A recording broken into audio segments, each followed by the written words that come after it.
Bonjour, c'est le quotidien des Ligériens depuis 70 ans. Du centre au Poitou, la Nouvelle République relate chaque jour la vie des habitants de 5 départements. Aujourd'hui, je vous emmène au plus près de ceux et celles qui fabriquent le journal.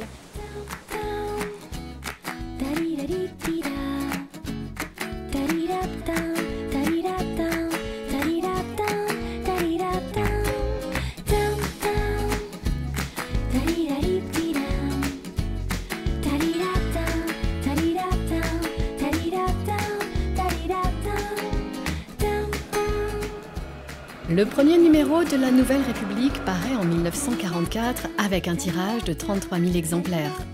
Aujourd'hui, plus de 200 000 journaux, toutes éditions confondues, sortent chaque nuit des presses tourangelles. Une soixantaine de journalistes travaillent à la rédaction de Tours, parmi lesquels Vanina Le Gall. Ça, c'est le petit carnet sur lequel vous prenez vos notes. Quel a été le déclic pour vous pour un jour embrasser cette profession de journaliste, notamment dans la presse écrite? Un film, La Déchirure, qui m'a donné envie de faire ce métier. Puis ensuite, j'ai fait ce qu'il fallait pour, dans des études d'histoire, et puis ensuite en multipliant les expériences dans différents journaux, en métropole et dans les dom-toms. Qu'est-ce qui vous intéressait particulièrement dans ce métier de journaliste? Rencontrer les gens et puis raconter la vie autour de moi. Et, enfin voilà, oui, c'est la rencontre avec les gens. Puis le rythme du quotidien en fait. Un journal implique que tous les jours vous avez une page blanche à remplir. Donc voilà, c'est une aventure qui recommence tous les jours. Donc c'était ça qui me plaisait en fait. De quelle rubrique vous occupez-vous? Désormais les faits divers et la justice. C'est quand même quelque chose de très particulier. C'est particulier, mais vous êtes dans l'action en fait. Enfin, voilà. Vous êtes là où il se passe quelque chose et puis vous rencontrez aussi, c'est toujours la même chose, vous rencontrez des gens. Qu'est-ce qui vous a amené à venir en région centre? Il y a une vraie proximité avec nos lecteurs, avec ceux qui font le journal. Donc c'est voilà. Oui, moi c'est la presse quotidienne régionale, c'est un choix. Oui. Fraîchement arrivée au fait divers de Tours en septembre 2014, Vanina doit constituer son réseau et gagner la confiance de ses interlocuteurs. Pompiers, gendarmes ou magistrats, elle met un point d'honneur à les rencontrer régulièrement. Oui. Ça va? Vous avez pu... Moi, je suis beaucoup dans l'empathie, donc ce qui peut être un peu compliqué ensuite, parce qu'une fois que vous rentrez chez vous, bon voilà, il faut pouvoir débriefer et puis donc j'ai eu des moments un petit peu compliqués pour des gros faits divers, mais ça vous aide ou ça vous dessert dans votre travail? Moi, je veux dire que ça m'aide. Et après, voilà, moi c'est ma manière de fonctionner, mais on ne peut pas être indifférent à ce qui... Enfin, ça me paraît un peu compliqué, quoi. D'être sur un gros accident mortel, évidemment, on ne va pas fondre en larmes, mais voilà, c'est évident qu'il se passe quelque chose, quoi, donc on ne peut pas rester non plus insensible à ce qui se passe. Ça me paraît très dangereux d'ailleurs de devenir insensible.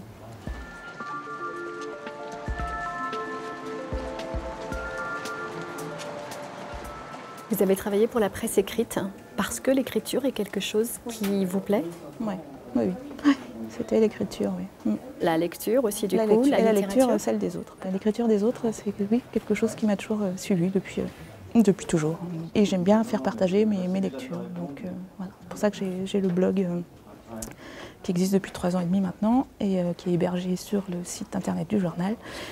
Et qui me permet de faire partager voilà, mes lectures à un plus grand nombre. C'est très subjectif. Ah oui, ah oui, c'est tout l'intérêt. C'est ce que j'ai aimé et pourquoi j'ai aimé. Après, je force personne, quoi. Certains vont aimer, d'autres pas. Et puis voilà, ça permet justement de toujours parler d'autres livres, d'autres auteurs, donc c'est intéressant. Pour couvrir le territoire, les journalistes peuvent compter sur le soutien des correspondants de presse. Pour mieux les connaître, on suit Monique à Blois.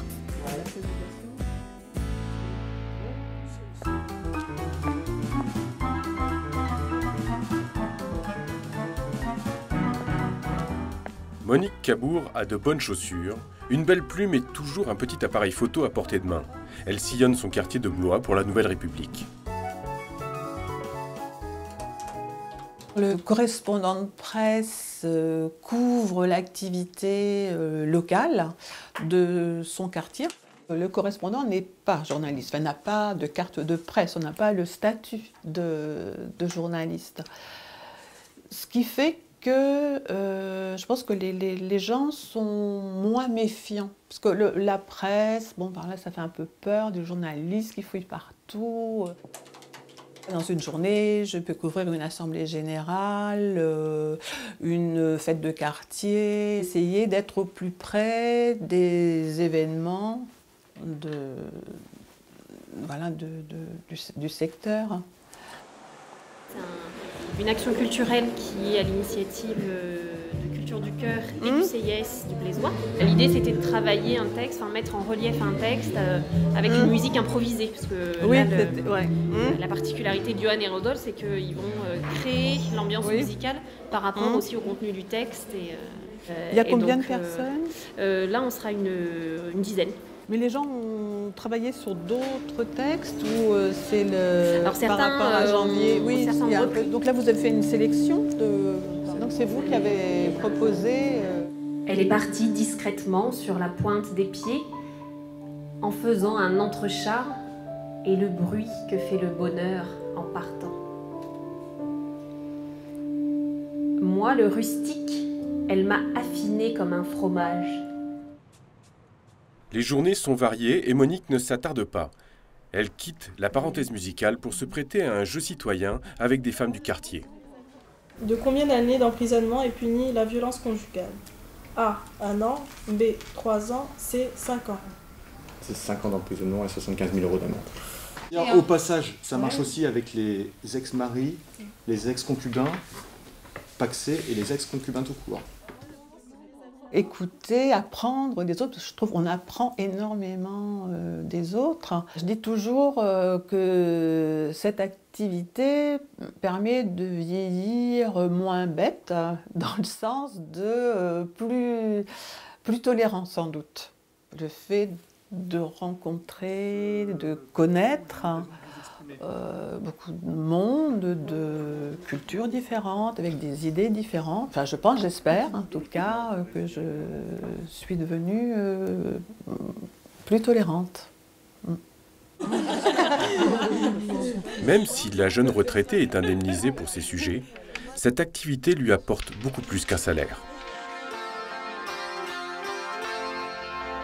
Avant que la journée s'achève, à la rédaction, tandis que certains terminent les articles à paraître, Vanina et ses collègues participent à la conférence qui prépare la journée suivante. Autour du rédacteur en chef, chacun propose et discute des prochains papiers. Vous avez le sentiment toujours de jouer un peu contre la montre? Il y a toujours cette pendule de Damoclès un peu au-dessus de la tête? Ah oui, on joue avec la montre, mais en même temps, on est toujours sur le qui-vive, c'est tout l'intérêt, quoi. L'équipe continue sur les machines, sur les rotatives. Vous avez toujours ce sentiment qu'après vous, un autre chaînon se met en place. Et un chaînon juste indispensable. Comme nous, on l'est pour eux aussi. Enfin, même si c'est des heures, si c'est des lieux différents, mais voilà, on ne peut pas fonctionner l'un sans l'autre. À quelques portes de là, en effet, la relève s'organise. Il est bientôt 22 h, les hommes sont à leur poste, prêts à lancer l'impression du journal de demain sous la houlette de Pierre de Marchelier. Mon métier, c'est imprimeur au départ. Je suis sorti de l'école de Baillet en 1978. Après, j'ai travaillé dans le labeur, dans les imprimeries. En 1989, j'ai eu l'occasion de rentrer à la Nouvelle République comme ouvrier rotativiste. Et un concours de circonstances a fait que je suis passé les échelons et je suis devenu responsable du service imprimerie. Mais l'imprimerie, c'est mon métier de cœur et de formation. En 2015, on n'imprime plus un journal comme on l'imprimait après-guerre, par exemple. On avait des plaques de plomb qui faisaient 33 kilos. C'était un métier très pénible, très dur, avec des fonderies de plomb, toutes ces choses-là. Ça a beaucoup amélioré la qualité de travail, mais elle n'est plus du tout la même. On est passé de l'âge du plomb à l'âge du coton, quoi. Quand vous prenez le poids d'une plaque maintenant, ça fait 20 grammes, 30 grammes. C'est plus la même pénibilité au travail, quoi. Ça permet au personnel d'être plus concentré sur la qualité du travail qu'il a à fournir pour la qualité du journal.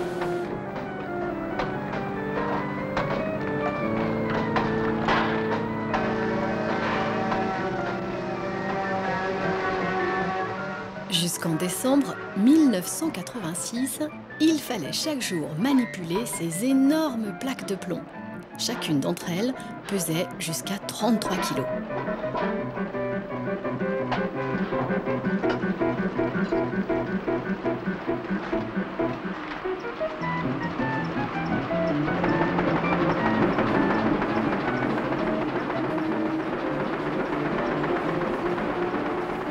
démarre les rotatives à 22h30.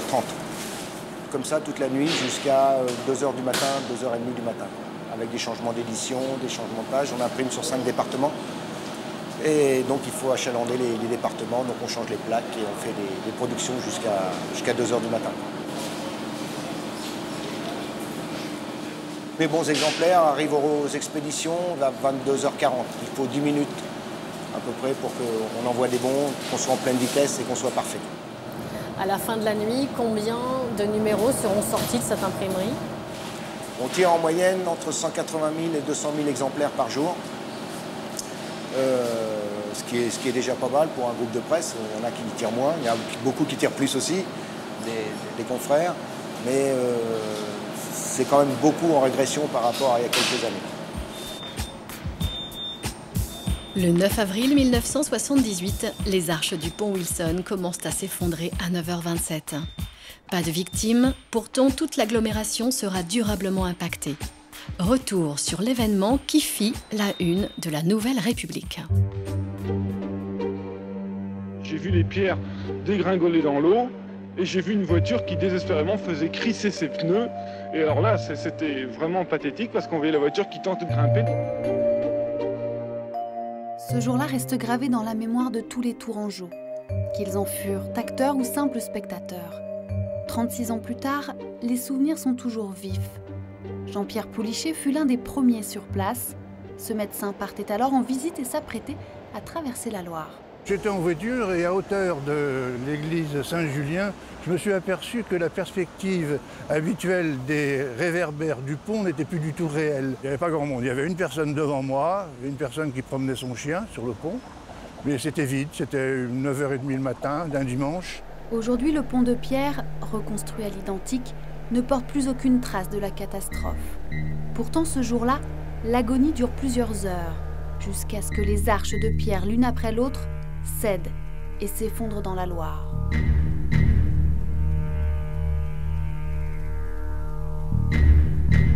François Bluteau travaillait déjà à la Nouvelle République. Il se souvient bien de ce jour marquant dans l'histoire du journal.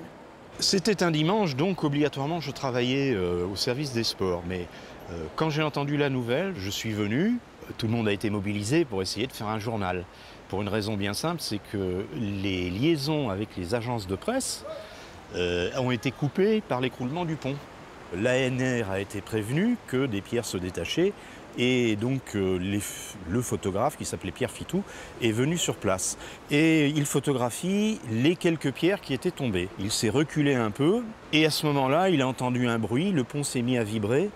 Il a pris 36 poses, des pierres, des arches qui s'écroulaient et des gerbes d'eau qui sont suivies.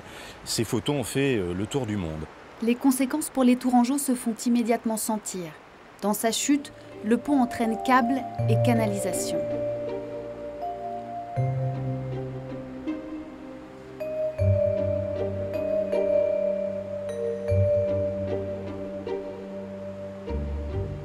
Les affres de la Seconde Guerre mondiale sont d'abord mises en cause. Puis la sécheresse de 1976, accusée d'avoir fragilisé les fondations de bois. Sur la rive en face, une arcade. Le choc est immense. Les Tourangeaux ont perdu leur pont, seul lien pendant très longtemps entre les deux rives de la Loire. Sur leur face blême, Tourangeaux, Tourangelles, une larme perle et les cœurs s'interpellent. Il y avait beaucoup de Tourangeaux et Tourangelles qui pleuraient. Et puis tout le monde était absolument à la fois hébété et puis très triste. Moi je ne pleurais pas, je ne suis pas d'origine tourangelle, mais qu'il y ait des personnes qui pleurent devant cette catastrophe m'a paru tout à fait naturel. Et à partir de ce moment-là, je me suis aussi attaché au pont de pierre. Au moment où le pont s'écroule, on était déjà dans la période où les Français en général, et les Tourangeaux en particulier, se mettaient à considérer leur patrimoine bâti historique comme quelque chose d'important. C'est des gens qui étaient nés là, qui avaient eu l'habitude de voir ce pont-là, qui l'avaient traversé. C'était un des éléments du patrimoine de Tours, hein, de la cité. Lors du référendum organisé par Jean Royer, les Tourangeaux choisissent de reconstruire leur pont à l'identique. C'est chose faite en septembre 82. La ville se réveille et reprend sa puissance.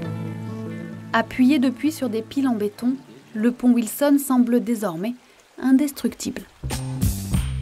Retour à l'imprimerie, où les énormes bobines de papier vierge impriment les nouvelles de demain. Malgré le bruit et la pression du temps, l'ambiance est posée. On a un stress qu'on essaye de ne pas montrer, parce que si on stresse les gens, tout le monde va être stressé.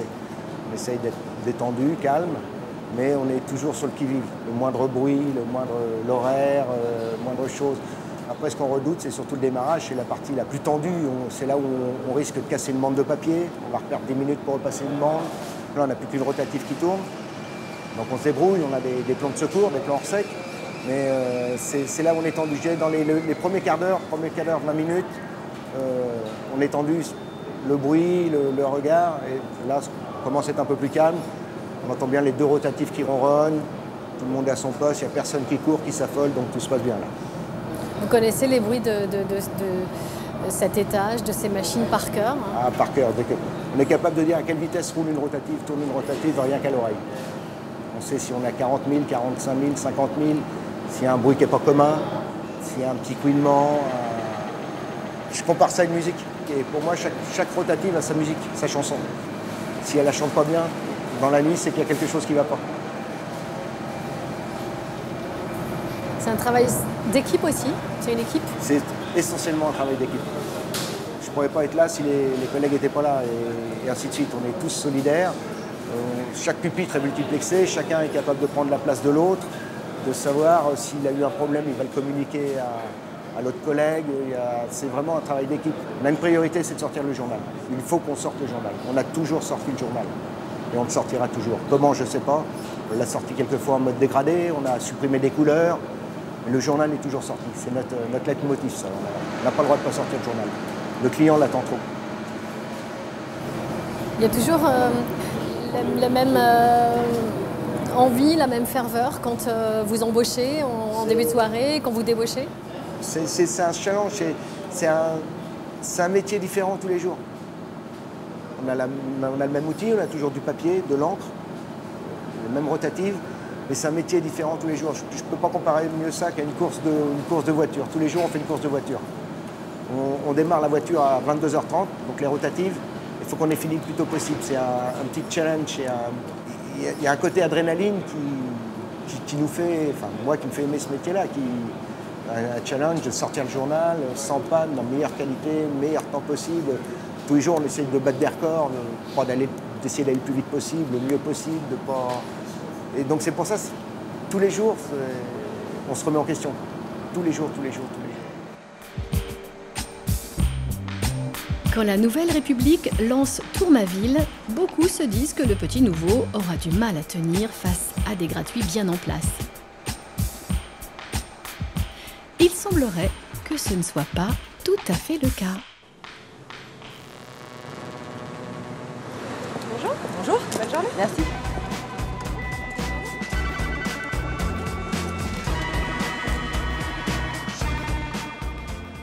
Local, urbain, décalé. 3 impératifs que se donne chaque semaine l'équipe de TMV, le gratuit de Tours. C'est ça TMV, c'est être à la fois dans le territoire et en même temps ouvert sur les choses. Et puis c'est aussi, je crois, traiter l'information locale de la même façon en fait qu'un news magazine va traiter l'information nationale. C'est-à-dire en prenant de la hauteur, on n'est pas exhaustif, on ne parle pas de tout. Mais on essaye, quand on choisit un sujet, d'y apporter une plus-value journalistique.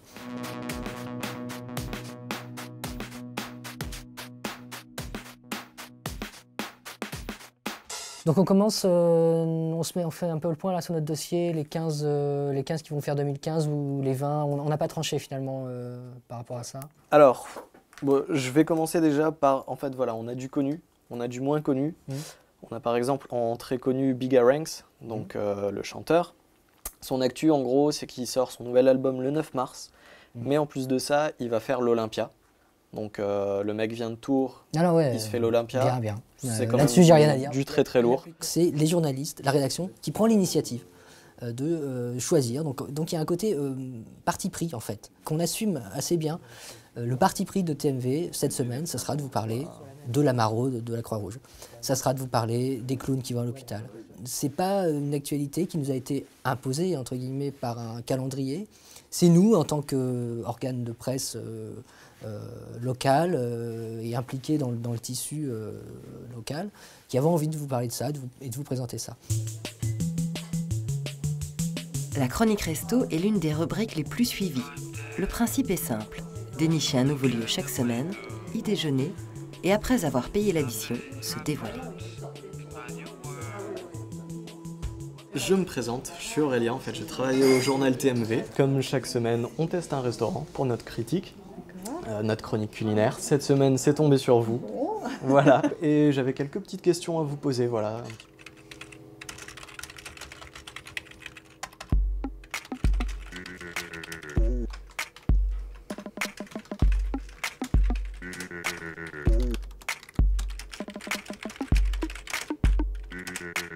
L'autre rendez-vous hebdo, c'est l'horoscope. J'espère que tu connais pas de taureau. Mon ex, mais t'inquiète, tu peux y aller. J'y vais. Go. Je défonce. Un horoscope ni lisse ni aseptisé, mais dont le fondement scientifique peut sembler à certains égards légèrement discutable. Alors TMV, un journal potache ?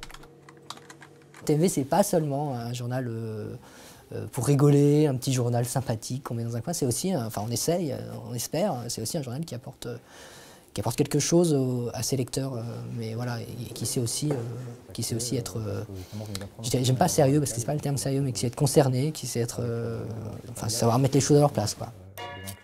Ça, c'est un tour numérique, mais qu'on n'arrive pas. Projet d'audace au départ, TMV est devenu en quelques années un contre-pied de la presse quotidienne régionale.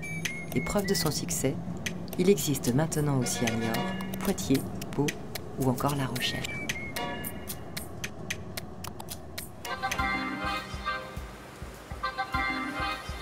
Dernière étape, ici à l'imprimerie. Fabrice Degnaud, en poste depuis 1994 à l'ANR, veille depuis 10 ans à l'expédition des journaux. C'est la dernière ligne droite et c'est toujours la course contre la montre.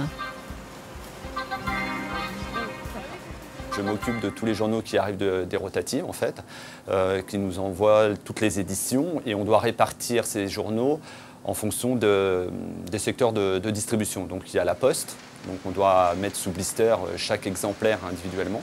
Et après, on s'occupe aussi de faire des paquets pour tout ce qui est kiosque, pour la vente en magasin, et pour le portage aussi. On fait des paquets pour le portage, où là aussi c'est emmené. Il faut que ça soit livré en portage dans les boîtes aux lettres avant 7h30 dans l'ensemble de nos départements où on diffuse. Donc notre challenge, c'est que dès que les rotas démarrent, on ne les fait pas ralentir, on essaie d'absorber les 100 000 exemplaires en fait, qui nous arrivent dessus, puisque c'est 2 fois 50 000, de répartir pour la distribution et après mettre dans les camions et que les camions partent le plus tôt possible pour s'arriver le plus tôt possible dans les départements, pour ne pas perdre de temps en fait, pour continuer à distribuer en temps et en heure, on va dire.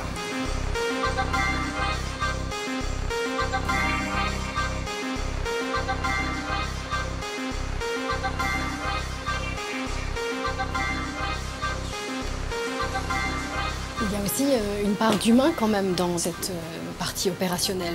Exact, oui, on a des personnes qui sont... alors on a des conducteurs, on a les metteurs en sac.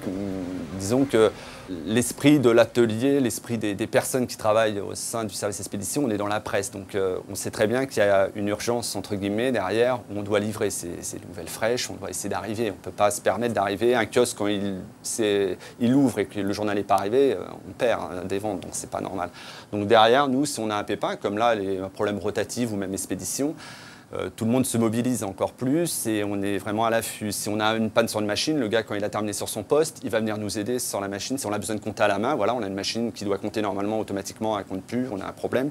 Et ben, les personnes, dès qu'ils ont fini, viennent nous aider, on compte tous à la main et tout le monde s'y met. Que ce soit encadrement ou les personnes dans l'atelier, tout le monde se réunit, tout le monde s'y donne à fond. Et personne ne perd de temps. Je veux dire, on essaie de trouver tous les moyens de regagner du temps que dans le camion, hein, même sur le quai, il y a la même participation des personnes sur le quai aussi, puisqu'il y a toute la palettisation qui se fait dans les camions et il ne faut absolument pas perdre de temps. Et donc les personnes, en effet, sont bien conscientes de l'urgence qu'on a quand on a des retards, des pannes, et que derrière, il faut absolument rattraper. Donc la part humaine est vraiment très importante et surtout l'implication des personnes est très importante.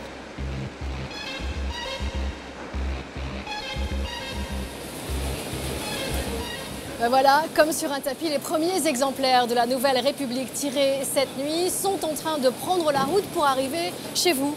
Alors demain matin ou le jour d'après, quand vous prendrez votre petit café avec votre exemplaire de la Nouvelle République, que ce soit à Blois, à Tours ou à Loches, vous aurez une pensée émue pour ceux et celles qui fabriquent ce journal pour vous et qui sont sans doute partis se coucher. Passez une excellente semaine et à la prochaine fois. Merci pour votre fidélité. À bientôt.